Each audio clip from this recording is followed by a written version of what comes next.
నమస్కారం బీఆర్కే భక్తి ఛానల్కి స్వాగతం. నేను పద్మ. ఈ రోజు మనతో పాటు స్టూడియోలో ఉన్నారు దివ్య విశ్వశక్తి పరివార ప్రచారకులు శ్రీ శ్రీ స్వామి ఓం స్వరూపజీ గురువుగారు ప్రస్తుతం మనతో పాటు ఉన్నారు. ఆయన అడిగి మనకున్న సందేహాలన్నింటిలో కూడా నివృత్తి చేసుకునే ప్రయత్నం చేద్దాం. నమస్కారం గురుగారు. శుభం తల్లి. గురుగారు, చాలా మంది చనిపోయిన తర్వాత ఆత్మలుగా తిరుగుతున్నారని అంటారు కదా, నిజంగా అలా ఆత్మలుగా తిరుగుతారా? ఆత్మలకి శక్తి ఉంటుందా? ఉంటే అవి ఏమైనా చేయగలవా? బాగుందమ్మా, మంచి ప్రశ్న, చాలామంది తెలుసుకోవాల్సిన ప్రశ్న. ఆత్మలకి ఈ బాడీలో ఉన్నప్పుడు లిమిటెడ్ పవర్స్ ఉంటాయి. కట్టుదిట్టమైనటువంటి శరీరానికి సహకరించడానికి వీలైనటువంటి కార్యక్రమాలు ఉంటాయి. కాబట్టి వాటి పవర్స్ ఈ శరీరంలో ఉన్నప్పుడు ఓన్లీ ధ్యానం వల్లే బయటకు వస్తాయి. ధ్యానం ముచ్చతే, తపస్సు ఇలాంటివి చేసుకుంటే ఈ శరీరంలో ఉన్నప్పుడు కూడా పవర్స్ సంపాదించగలుగుతుంది, ఉన్న పవర్స్ని పెంచగలుగుతుంది. ఓకే, సందేహం లేదు. చనిపోయిన తర్వాత అది ఫ్రీ బర్డ్ అయిపోతుంది. అప్పుడు అన్ని శక్తులు ఉంటాయి. అంటే ఉన్నవే అప్పుడు ఇంకా ప్రకటితం అయిపోతాయి. ఇప్పుడు బాడీలో ఉన్నప్పుడు రిస్ట్రిక్షన్స్ ఉంటాయి దానికి. ఎందుకంటే తల్లిదండ్రులు, వాళ్ళ కోరికలు, ఈ యొక్క ప్రకృతి, ఈ పంచభూతాలు ఇవన్నీ కొన్నిటికి లింకప్ అయి ఉంటాయి. అందుకు కూడా అలా ఉన్నా కూడా మనం గొప్పగా ప్రవర్తించవచ్చు. ధ్యానంతో, ఉపాసనతో అలా కూడా చేయొచ్చు. చేస్తే ఈ బాడీలో ఉన్నప్పుడు కూడా మీకు దివ్యత్వం వస్తుంది, దివ్యశక్తి మీకు వస్తుంది. ఇందాక కూడా అదే చెప్పా, దివ్యశక్తి మీకు ప్రసరణ జరుగుతుంది, దివ్యాత్మ అయిపోతారు. అంటే మీరు గతంలోది మిమ్మల్ని మీరు తెలుసుకోవడం, మీ యొక్క సంపదను మీరు తీసుకొని అనుభవించడమే, సింపుల్గా చెప్పాలంటే. అలాగే ఇక్కడ కూడా దివ్యాత్మలు లాగా ఇక్కడ చనిపోయిన తర్వాత అవి ఫ్రీ సోల్ అయిన తర్వాత 11 రోజులు ఇక్కడే వారి పరిసర ప్రాంతాల్లో ఎక్కడైతే జీవించి ఈ యొక్క శరీర ధారణ చేశారో అక్కడే ఉంటాయి. తర్వాత వెళ్ళిన తర్వాత ఈ పంపకాలు ఇవన్నీ ఉన్నాయి. అంటే సబ్జెక్ట్ చెప్పచ్చు అది కూడా. అప్పుడు అది ఊర్ధ్వలోకాలకు వెళ్ళేటప్పుడు దాని అనుభవాలను తోడు తీసుకొని ఏమేం చెయ్యాలో సూక్ష్మరూపంగా వెళ్ళి, అంటే సూక్ష్మరూపాలు వేరే ఉన్నాయి, కారణ రూపాలు వేరే ఉన్నాయి, కారణ దేహాలు ఉన్నాయి, కారణ శరీరాలు ఉన్నాయి, అవన్నీ ఉన్నాయి. మామూలుగా సూక్ష్మరూపం ఇదైన తర్వాత ఈ స్థూల రూపంలోంచి అది మారిపోతుంది. ఆ ప్రయాణాలు వేరే. వాళ్ళకి 1 ఇయర్ది మనకు 1 రోజుగా లెక్క ఉంది. ఆబ్దికాలు అవి ఇవి చేస్తూ ఉంటాం కదా, అవన్నీ అందరికీ తెలుసు. కాబట్టి ఎక్కువగా నేను దాని మీద కాకుండా ఇంకా కొంచెం వేరేగా చెప్దామని. ఆ యొక్క ఆత్మలు ఏమన్నా కావాలంటే, ఎవరికన్నా ఏమన్నా సహాయం చేయాలంటే కూడా చేస్తుంది. వాళ్ళ ఇష్టలకి మాత్రమే, వాళ్ళకి నచ్చిన వాళ్ళకి చేస్తుంది. పగలు కూడా తీర్చుకుంటుంది. ఎవరి మీద నా కోపం ఉందనుకో చేస్తుంది. వాటి మూలనే ఈ సినిమాల్లో అప్పుడప్పుడు చూపిస్తూ ఉంటారు. అంటే చాలా రేర్ అవి. అందరూ చేస్తే ఈ ప్రపంచంలో ఎవరు ఉండరు. ఎవరికి మోసాలు, ద్వేషాలు ఖచ్చితంగా జరుగుతున్నాయి. నిజంగా అయితే అప్పుడు కోర్టులు శిక్షలు ఉండవు కదా, ఆత్మలే తీర్చేసుకుంటే పగలే కదా బాగా. అందుకని అలా కాకుండా వాటికి నొప్పి, బాధ కలిగేవి కొన్ని క్యారీ చేసినప్పుడు అప్పుడు అది ఇలాంటి పనులు చేస్తుంది. అదర్వైజ్ ఇలాంటి ఎవరి జోలికి రాదు, చిన్న చిన్నవన్నీ వదిలేస్తుంది. దాని ప్రయాణంలో నెక్స్ట్ బర్త్ ఏమిటి, ఎక్కడెత్తాలి, ఎలాంటి పనులు చేయాలి, ప్లానింగ్ ఉంటుంది దానికి. బర్త్ రావాలి అంటే దానికి కర్మలు మిగిలితేనే బర్త్ వస్తుంది. ఇక కర్మలు లేకపోతే బర్త్ ఉండదు. ఎందుకు చేయడానికి ఏం లేనప్పుడు, పని లేనప్పుడు ఏం చేస్తుంది? హాయిగా రెస్ట్ తీసుకుంటుంది. అలాగే అది కూడాను రిటైర్మెంట్ కాదు. అదేంటంటే దానికి ఏదన్నా ఉంటే ఊహ, థాట్లో, క్యారీలో, సంకల్పంలో ఉన్నప్పుడు తప్పకుండా అన్నీ చేస్తుంది. కొన్ని సంవత్సరాలు జన్మ అక్కర్లేదు అంటే తీసుకోదు. 100 సంవత్సరాలు వచ్చు, 200 సంవత్సరాలు వచ్చు, ఎన్ని సంవత్సరాలనే దాని ఇష్టం. చాలామందికి దాంట్లో అనుమానాలు ఉన్నాయి. చావంగానే ఇంకో చోట పుడుతుందని. పుట్టచ్చు, పుట్టకపోవచ్చు, దాని ఇష్టం. ఇప్పుడు మీరు ఇష్టం ఉంటేనే మా ఇంటికి రావచ్చు, మాకు ఇష్టం ఉంటేనే మీ ఇంటికి రావచ్చు, అది మా ఇష్టం. స్వవిషయం, సెల్ఫ్ థింకింగ్. ఆత్మలు కూడా సెల్ఫ్ ఇది ఉంటుంది, అధికారం ఉంటుంది. అందుకని దాని ఇష్టం.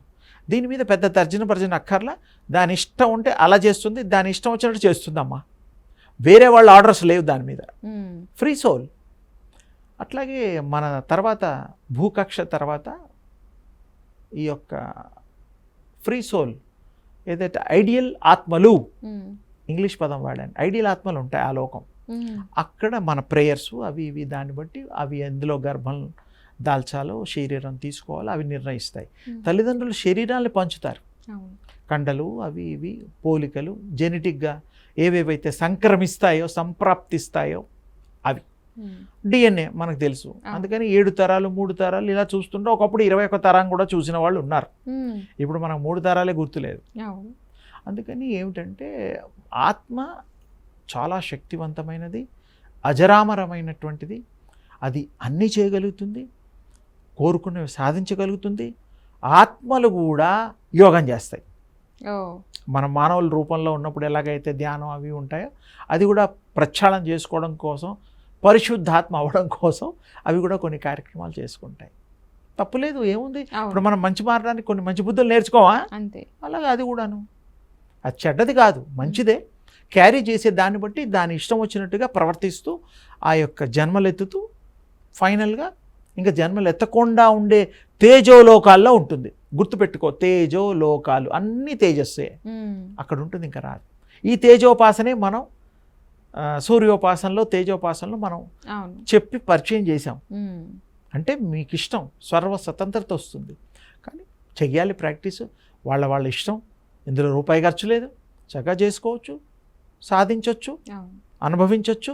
ఇతరులు కూడా మనం మంచి దారి చూపించవచ్చు. తప్పేముంది ఇందులో?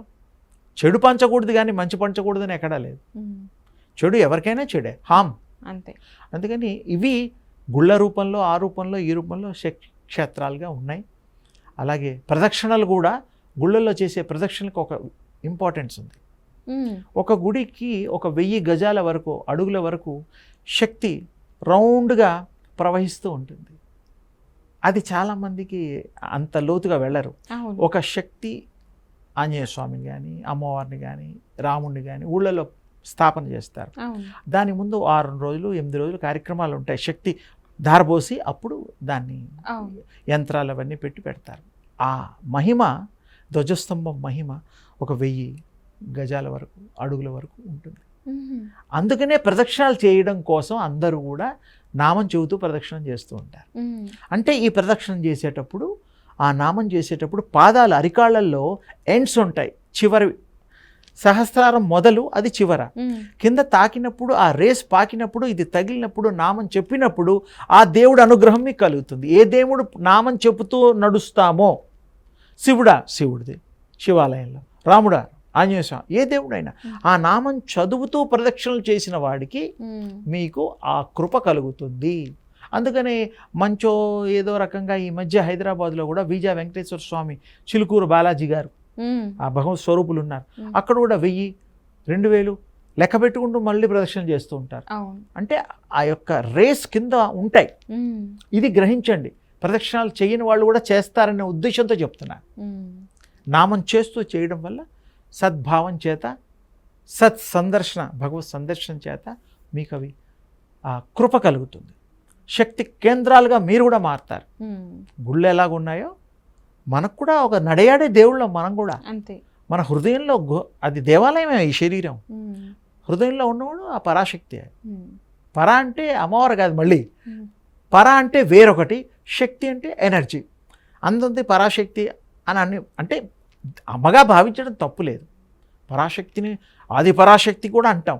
అంటే ఈ శక్తులు కానీ ఏదో వేరొక శక్తినే, ఆది అంటే మొదలు, మొదటి నుంచి ఉండేటువంటి శక్తి స్వరూపిణి అని అర్థం. తల్లిలాగా భావన చేస్తాం. చాలా తేలిగ్గా ఆది పరాశక్తి అర్థం చెప్పా, అంతకంటే ఏం లేదు. ఎవరైనా ప్రాక్టీస్ చేసేసుకొని ఇలా చేస్తే చేయొచ్చు. ఆత్మల గురించి దానికి స్వతంత్రత ఉంది. మళ్ళీ జన్మలు ఎత్తేది కూడా దాని చేసే కర్మల్ని బట్టి, దాన్ని చేసే ప్లాన్ని బట్టి ఉంటుంది. ఈ జెనెటిక్గా మనం సంపాదించేది గుణాలు, అంటే తల్లిదండ్రుల గుణాలే మనకు వస్తూ ఉంటాయి. అలాగే రంగులు, మరి ఆచార వ్యవహారాలు కూడా కొన్ని వస్తూ ఉంటాయి. ఆత్మకి ఇవన్నీ సంబంధం లేదు. ఆత్మ వేరొకటి, అది సహకరించడానికి వీలుంది. దాన్ని ఇష్టమైనప్పుడు, ఇష్టమైన పద్ధతుల్లో మనం చేసే గుణాలకి అవి. అందుకనే మనం ఏంటంటే ఆత్మ గుణాతీతాయన మహా, గుణాలకు అతీతంగా ఉంటుంది అది. తర్వాత మనం ఈ సంఘంలో రకరకాల మనుషులు ఉంటూ ఉంటారు. దానికి కూడా నేను 1966-65 ఆ టైంలో చెప్పడం జరిగింది. ఇది గుణాతీతాయన మహాలాగే సంఘాతీతాయన మహా, సంకల్ప సిద్ధితో మన ఈ యొక్క సృష్టి వచ్చింది కాబట్టి మనమంతా బ్రహ్మల కిందే, మనమేం తక్కువ కాదు. కులాతీతాయ నమః, కులాలకు అతీతంగా, మతాతీతాయ నమః, మనం పెట్టుకునే మతాలకు అతీతంగా ఆ యొక్క దివ్య శక్తిని సంపాదించండి. మీరు పెట్టుకున్నవే ఇవన్నీ కూడా, తప్పులేదు, ఎవరిష్టం వాళ్ళది. ఎవరిని కూడా మనం ఆక్షేపించిన కానీ డిస్కషన్కి కాదు. సంఘం ఉంది కాబట్టి, నడుస్తుంది కాబట్టి, ఎవరికి ఇష్టం వచ్చేటట్టు వాళ్ళు ఆచార వ్యవహారాలు పాటించవచ్చు, తప్పులేదు. అన్నిటికీ అతీతంగా ఉండేదే ఆ యొక్క దివ్య శక్తి. దాన్ని మనం పట్టుకుంటే, ఏ ఒక్కటి తెలుసుకుంటే అన్నీ తెలుస్తాయో, ఆ అన్నిట్లో ఆ ఒక్కటి సర్వత్రా వ్యాప్తి ఉందో, అది మీ సొత్తు అవుతుంది. అలా ప్రాక్టీస్ చేయండి, అనుభవించండి, పొందండి.